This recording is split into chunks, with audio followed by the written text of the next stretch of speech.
요새는 국시 모두 소화가 안 빠르대. 커피 한 잔 묵까? 내가 커피 태웠구 뭐. 앉아 있거라. 막내야, 너와가 설거지하고 커피 좀 태워라. 아이고 마, TV 보고 여기 냈다 뿌라. 자꾸 시키야 저거 음악이 힘들 줄 알제. 늘 그래왔지만 솔직히 내가 제일 만만하긴 하지.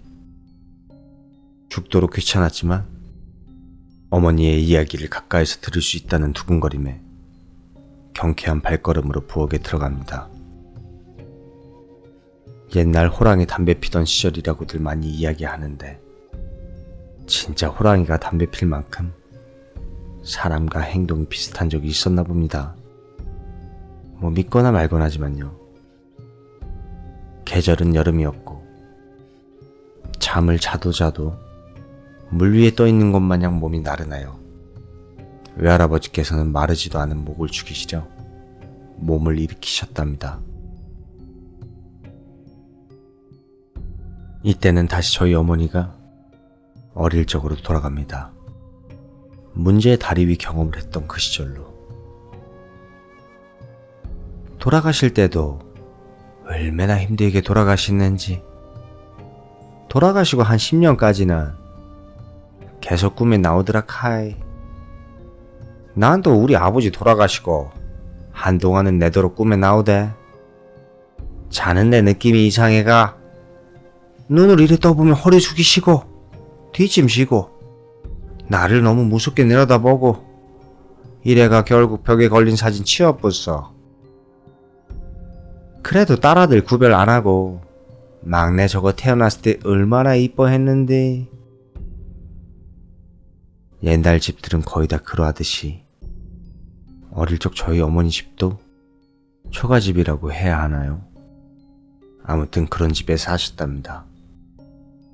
방 한 칸에 외할머니, 외할아버지, 넷째 이모, 저희 엄마, 막내 외삼촌 이렇게 옹기종기 모여 잠을 청하고 있던 중 부시럭거리는 특별한 소리가 들리지 않았지만 왠지 모를 육감이 어머니를 깨우더랍니다.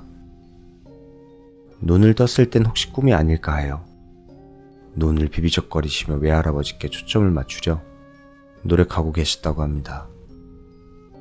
어머니의 시야가 선명해질 때 눈에 들어온 것은 외할아버지께서 방문 앞에 앉으셔서 땀을 뻘뻘 흘리시며 방문을 대고 초로원을 빙빙 그리고 계셨다 합니다.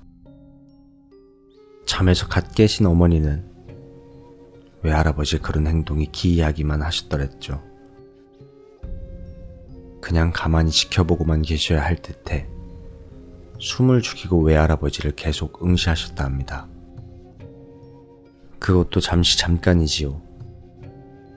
시간이 조금 지나니 목이 마르고 발에 쥐가 나고 어지럽기까지 하고 작은 볼일까지 마려우셨다 합니다. 이거 말을 해야 할 것 같긴 한데 외할아버지의 너무 진지한 의식 같은 행동에 차마 쉽게 입이 떨어지질 않으셨답니다. 어찌 쥐가 났는 발이라도 풀어보려 몸을 요리조리 움직이시던 중 달빛에 비치는 창호지 문 밖에는, 그러니까 외할아버지의 어깨 너머로 보이는 문 밖에는 사람이 다소곳이 앉아있는 형상이 보이더랍니다. 문 밖의 형상 머리 윗부분에다가 초를 천천히 돌리고 계시는 외할아버지. 발에 쥐가 나는 것보다 더 큰 일이 벌어지고 있는 것 같아 고통스러움도 잊으신 채 그 광경에 몰입하셨다 합니다. 한참을 돌리니 문 밖에 그것이 일어서더랍니다.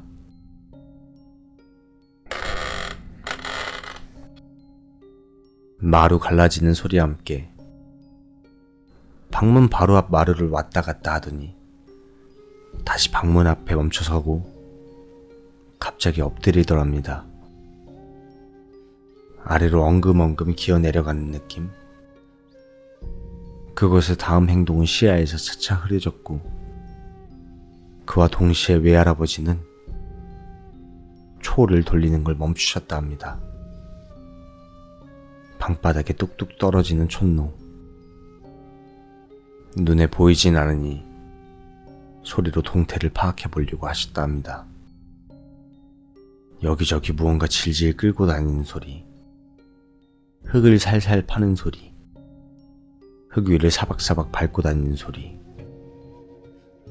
분명 일어설 때와 걸을 때는 허리를 꼿꼿이 세우는 것이 영락없는 사람이었는데 땅에 내려가서는 사박사박 걷는 소리가 짐승 소리 마냥 발소리가 여러 개였다 합니다. 그렇게 얼마간 마당을 돌아다녔을까요? 다시 방문 앞 마루 위로 올라설 때는 사람이 걷는 것 마냥 허리를 세우고 걸어오더랍니다. 아까 전과 같은 모양으로 다소 곳이 앉더랍니다. 근데 어머님의 느낌에는 그것이 뒤돌아 앉아있는 느낌이 아니라 외할아버지와 마주보고 앉아있는 느낌. 외할아버지는 또 뒤질세라 초를 그것의 머리 쪽에다 문에 대고 빙빙 돌리기 시작하시더랍니다. 한참은 돌리고 있으니 그것이 팔을 한 짝을 들고 손으로 창호지를 살살 긁더랍니다. 생각지도 못했던 이것의 뜬금없는 행동에 양반다리를 하고 초로 원을 그리시는 외할아버지는 파르르 떨리는 팔과 함께 엉덩이가 흠칫 들썩거리셨답니다. 어린 저희 어머니의 눈에는 그것이 무엇인지도 몰랐고 저렇게 집밖만 돌아다니다 가겠지 이런 느낌이었는데 집 안으로까지 침입하려는 느낌이 들자 순간 고요하던 심장이 요동을 쳤답니다. 맨 처음엔 손가락 한 개로 살살 긁어대던 소리가 손가락 여러 개로 문을 긁어대니 서걱서걱대는 소리로 바뀌었답니다. 이때는 한기가 느껴지는 것이 아니라 정확히 알 수 없는 눈에 보이지 않는 어떤 걱정이 턱하니 밀려오더랍니다. 얼마 안 있으면 뚫릴 텐데. 듣고 있는 저까지 그때의 상황이 걱정이 되었습니다. 한 번씩 숨소리가 간간히 들렸는데 그 소리는 짐승 소리 마냥 거칠었다고 합니다. 외할아버지는 저희 어머니가 깨셨다는 걸 눈치채셨는지 뒤도 안 돌아보시고 버뜩 눈 감고 자거라 하시며 조용히 말씀하셨답니다. 어머니는 덜렁 누워 억지로라도 눈을 감았지만 쉽사리 잠에 오셨을까요? 방 안을 쭉 훑어보시고 옆에서 아무 일 없다는 듯 너무나 평온히 잠들어 있는 나머지 식구들을 한번 보셨답니다. 그것이 자리를 뜬 후에도 날이 밝아왔음에도 외할아버지께서는 방문 앞을 묵묵히 지키고 계셨고 어머니는 휑한 천장만 멀뚱히 쳐다보고 계셨답니다. 무엇이었을까요? 어머니는 끝까지 보지 못하셨다고 합니다. 그것의 모습은 외할아버지만이 보셨을 겁니다. 다만 다음날 창호지 문에는 손톱 자국이 여러 개 있었다고 합니다.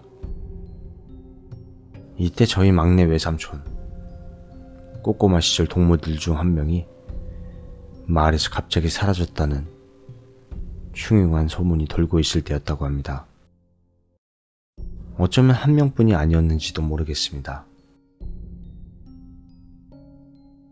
다시 저희 어머니가 처녀댁으로 돌아와서 그때 시기는 봄이었고 막내 외삼촌, 저희 어머니 이렇게 두 분하고 동네 젊은 청년들과 처자들 335 모여 산을 올랐다고 합니다.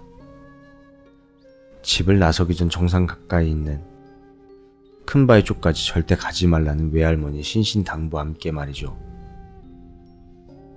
근데 그렇게 설명해 주셔도 알까요? 어디가 어디인지.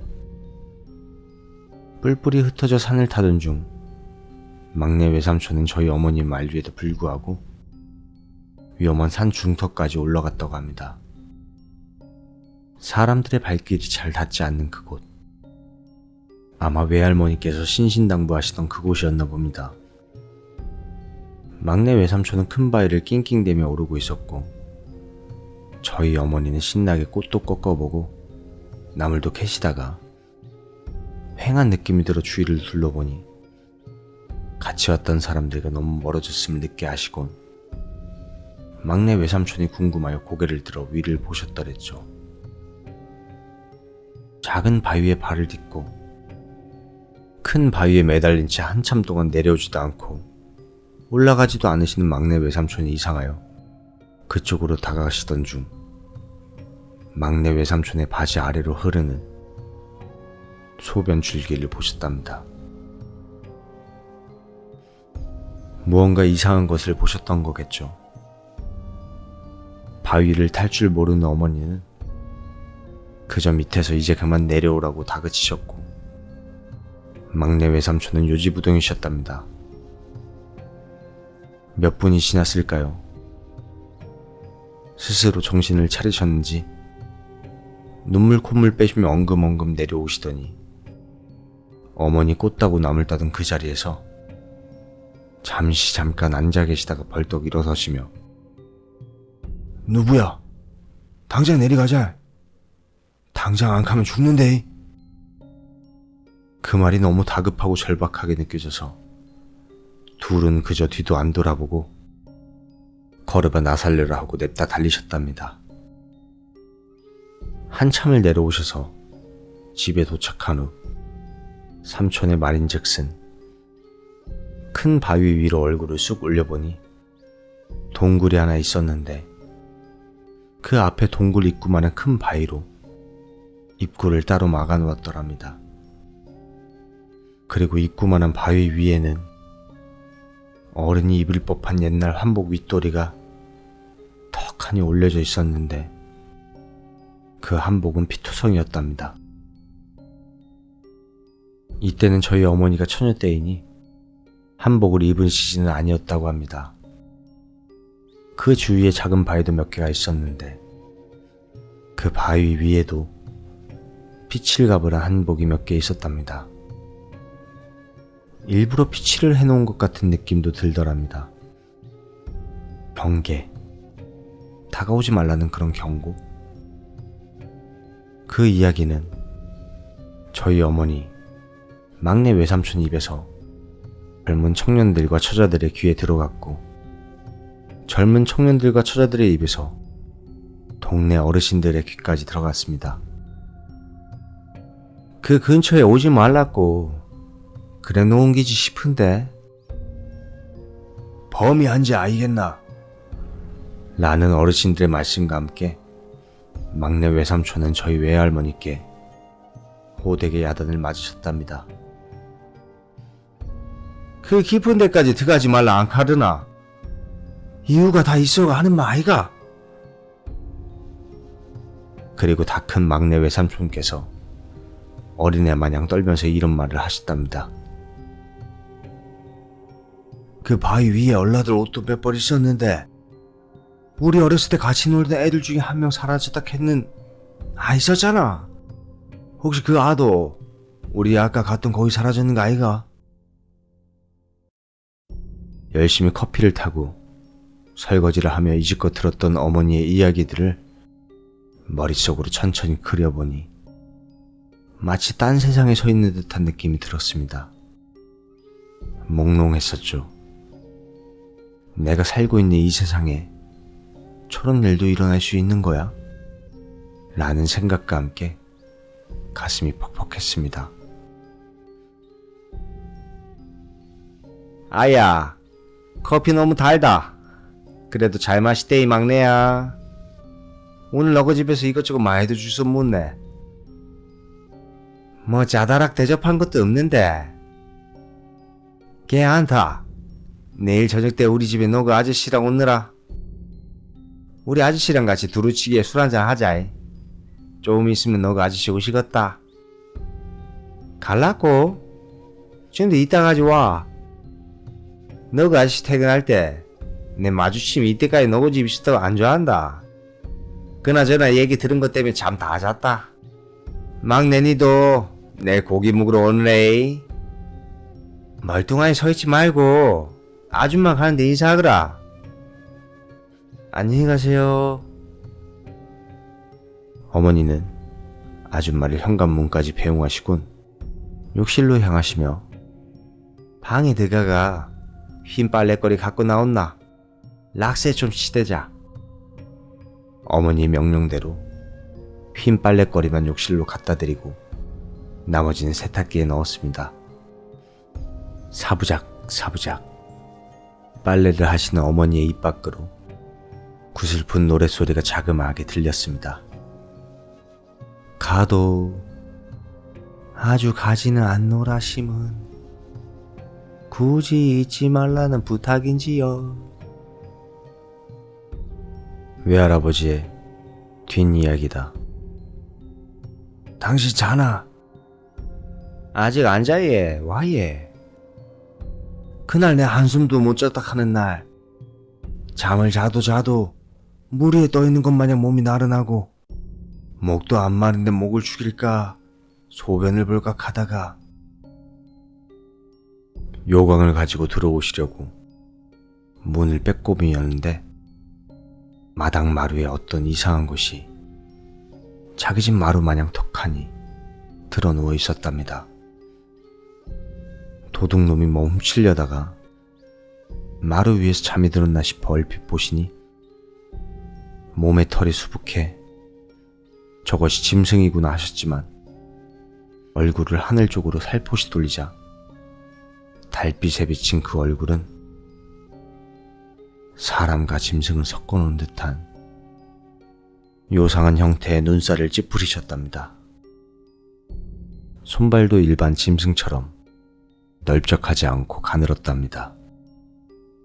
누워있는 폼이 곱게 자란 처녀마냥 움직일 때도 그렇고 자태가 처연스럽고 얌전하니 고왔다고요. 웬 처자가 이 밤중에 쓸쓸히 마실 나왔냐고 착각하실 정도였답니다. 그 묘함에 한동안 살짝 넋을 놓으셨는데 그것이 누워있는 채로 하늘을 보다 그 요상한 얼굴을 외할아버지 쪽으로 쓱 돌리시더랍니다. 동시에 외할아버지 고개가 같이 기울어지셨답니다. 둘은 정면으로 마주보게 된 거죠. 그리고는 그것이 웃으면서 입을 싹 벌리는데 이빨이 사람 이빨처럼 가지런하지 않고 아주 촘촘했다고 합니다. 그것을 보자 자연스럽게 외할아버지도 입이 사악하고 벌어지셨답니다. 머리를 기울이고 입을 벌리신 채 그것과 마주보며 웃는 표정을 짓는 외할아버지를 생각하니 너무나도 섬찟했습니다. 갑자기 획 하고 일어나길래 깜짝 놀라셔서 아차 싶어 얼른 문을 걸어 잠그셨답니다. 일어나는 폼이 꼭 달려들 것만 같은 느낌 때문이셨답니다.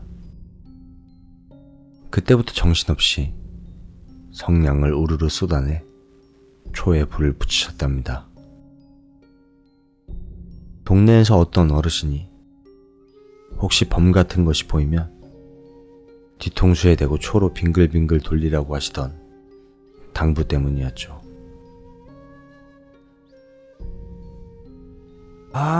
꼬리가 있으면 분명히 짐승인데 내 참 살다 별 희한한 걸 다 본다.